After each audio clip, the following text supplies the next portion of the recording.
Hello, I am a single woman in my 60s. Since childhood, I held on to the belief in a reciprocal philosophy, thinking that my hard work and dedication would be met with equal effort in return. This mindset extended to my relationships, where I believed treating others kindly would result in receiving kindness in return. Even after marriage, I continued to hold this belief, assuming that by being considerate to my husband, he would reciprocate. In today's world, women aren't expected to sacrifice as much. But during my era, societal expectations were different. I willingly made sacrifices for my husband and children, confident that my efforts would contribute to future happiness. However, my marriage and family life didn't unfold as expected. Despite my early mornings and diligent work for the family, complaints and mistakes overshadowed appreciation. At that time, no one mandated that I live this way. I was an ordinary person who married a coworker 4 years my senior due to societal expectations.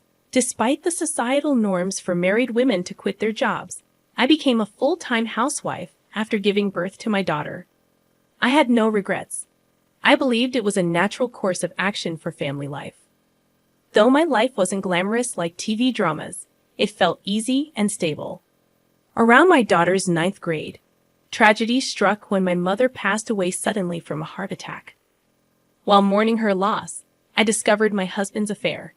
In the midst of my grief, he found joy elsewhere, becoming uncaring and eventually demanding a divorce. Despite my determination to avoid divorce, my husband's behavior became unbearable.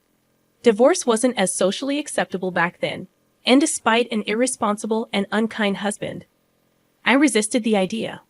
Looking back, I realized my naivety, but more was at stake. My daughter, witnessing the turmoil, felt the impact. Despite my refusal to divorce, I found myself in a deeply miserable situation. During a heated argument about our impending divorce, my father unexpectedly visited. Witnessing the distress in our relationship, he offered me a place to live and encouraged me to leave my husband, taking my daughter with me. Having recently lost his wife and observed his daughter in an unhappy marriage, my father convinced me that persisting in such a difficult situation was futile. Feeling the weight of his concern, I yielded to my husband's request for a divorce. In return, my husband provided me with $3,000 in cash. With my father's support, I secured a 2-bedroom townhouse to live in with my daughter, starting anew. I anticipated the need to work hard to support my daughter, fearing judgment from society for being a divorced woman with a daughter. This concern was particularly heightened as my daughter entered adolescence. During this challenging period, my daughter expressed typical desires of her age, lamenting the perceived consequences of her parents' divorce. Despite the emotional hurt, I knew I couldn't dwell on them forever, determined to provide for my daughter. I embarked on the journey of seeking stable employment. However, being an older divorced woman with a child made securing a job challenging. Undeterred, I took on multiple part-time and nighttime jobs, even engaging in freelance work at home whenever possible. As time passed, my daughter advanced to her senior year of high school. Despite financial constraints, she excelled academically, finding her own way to thrive. Motivated by my desire to ensure her future, I secured a job at a 24-hour restaurant, working 12-hour shifts. 2/3 of my earnings were diligently saved for her college tuition. Despite facing judgment and gossip, especially from some married men who viewed me as an easy target, I persevered for the sake of my daughter. The sacrifices were numerous, but my goal was to provide her with opportunities I never had. As she approached adulthood, I hoped she would understand the struggles I faced in raising her and making a living. Reflecting on these challenges, I realized that having a daughter made my situation both more arduous and meaningful.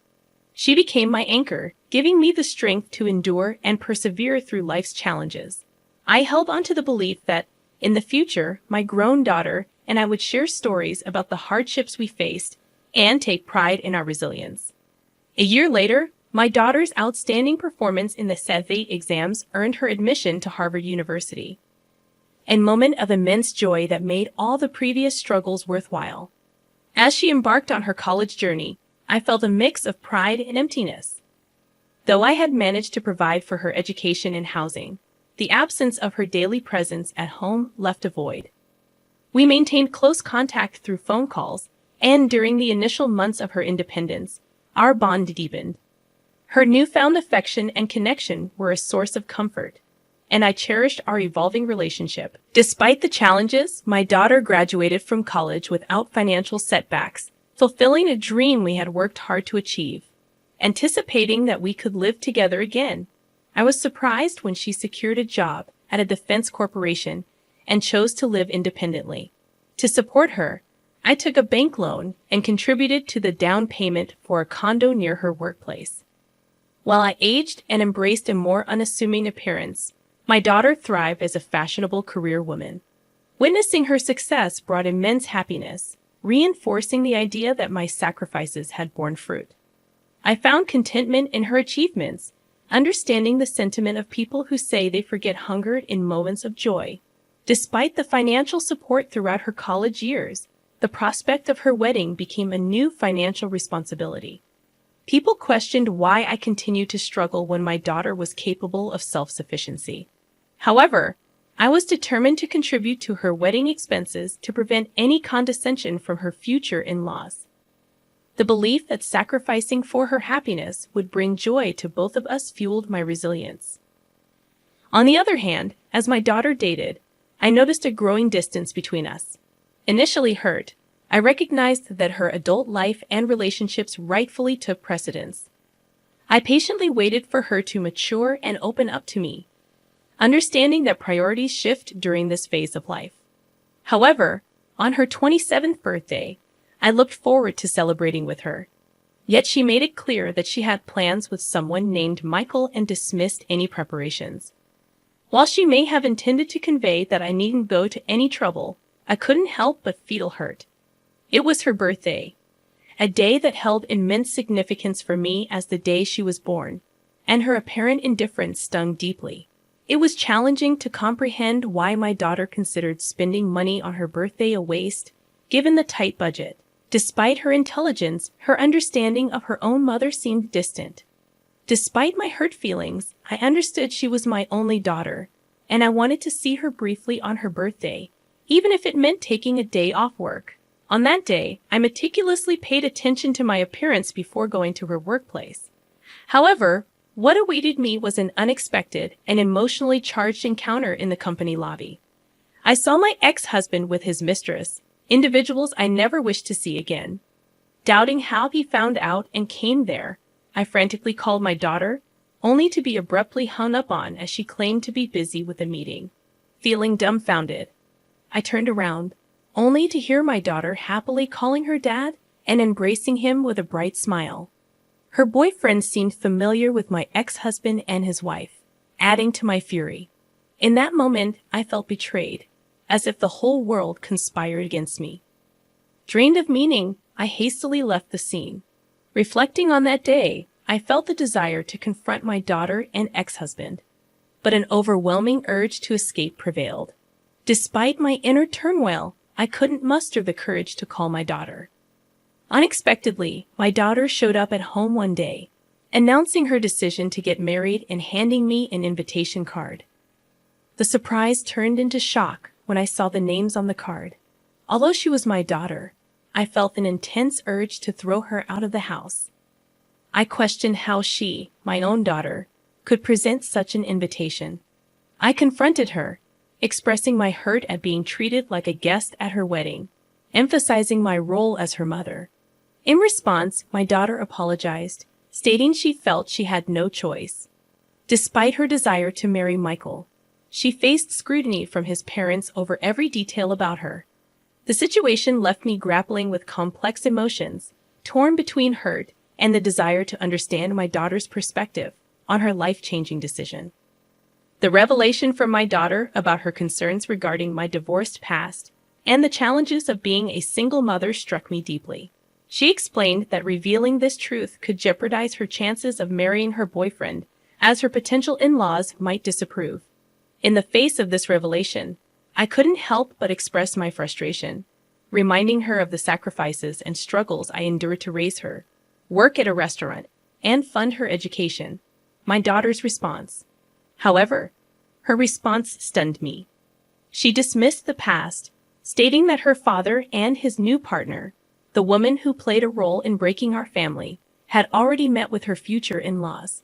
In her perspective, the present was what mattered most, and she prioritized her desire for a comfortable life over the difficulties we faced before. Feeling hurt and regretful, I spoke harshly to her for the first time in my life, expressing my disappointment in her attitude. In turn, she suggested that if I wanted to drop her from my life, I should repay her for the money I spent raising her. This exchange led to a heated argument, and she left my house in anger, proclaiming that we were now strangers.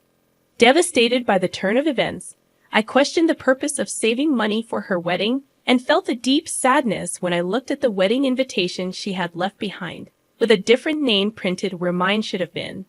3 years later, I received news that my father, who had been living independently to avoid burdening me, had fallen ill. Sadly, I learned about his condition only after his passing. The realization of being a poor daughter to him hit me hard. A few months later, I inherited a small condo where he had lived, a bittersweet reminder of the family ties and struggles that shaped my life. Upon realizing that I had money saved from my daughter's wedding in the savings account, I decided it was time to live for myself, even if it seemed somewhat late in life.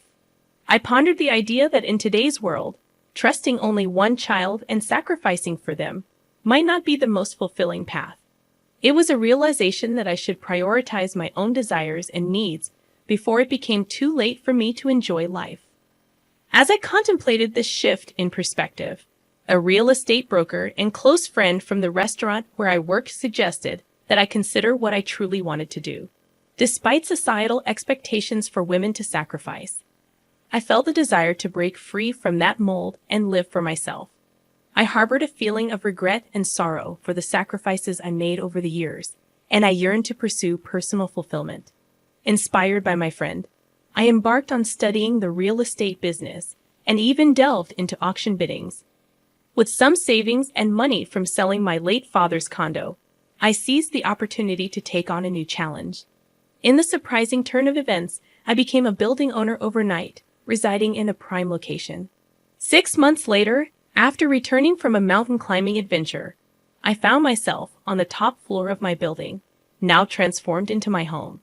Unexpectedly, someone knocked on my door, and I debated whether to pretend not to be home due to fatigue. However, curiosity prevailed, and I opened the door to find my pregnant daughter with a chubby-cheeked toddler in her arms. Tearful and distressed, she explained that she had been deceived by her husband, who turned violent and had affairs. Faced with impending childbirth and raising her young daughter, she sought refuge with me, despite my initial shock and the lingering hurt from our previous arguments. I couldn't turn my back on my daughter in need. She revealed that she had heard about my newfound success in real estate and wanted assistance. Despite the painful history between us, she pleaded for help, pointing out that she had a share in the money I had acquired from my wedding savings and inheritance. Caught between anger and compassion, I couldn't deny my daughter's plea for help. Despite her past actions, I recognized the vulnerability in her situation and knew that as a mother, I couldn't turn her away. The complexities of our relationship resurfaced, prompting me to grapple with the tangled emotions of love, disappointment, and the inevitability of family ties. I confronted her, saying, "I was the one who saved money for your education and your wedding, but you told me to get out of your life. Do I need to give you money now?" I only said that, but I didn't get any money back from you. It seems that in front of money, there is no use for the bond between a parent and a child. Now that you have money, you don't need a daughter, right? No matter what, I am still your daughter, so I have a right to your money too. I was once very proud of you, thinking that it was because of me that you were able to attend Harvard. But now I see that it was all in vain. I guess I was too busy making a living that I couldn't teach you to be a decent human being.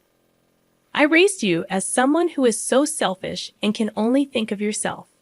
I don't plan to give you 1 penny, so you can either go back to your husband or your wonderful father. You are too mean. Could you abandon your own daughter? Do you think other people would care for me at all?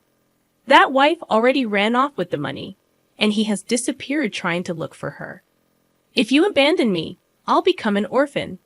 Now I have a child and I'm pregnant, so how could you be so mean to me? Would you be happy if I died like that? When she screamed at me, I couldn't put up with her any longer, so I took out all the money I had in my wallet and threw it at her. Since you are acting so pathetic, I'll give you that.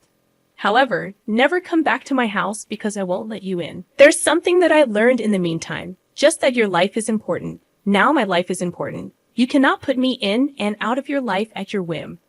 I coldly let my daughter and her child out of my house. Of course, I would not feel good about it since she was my daughter after all.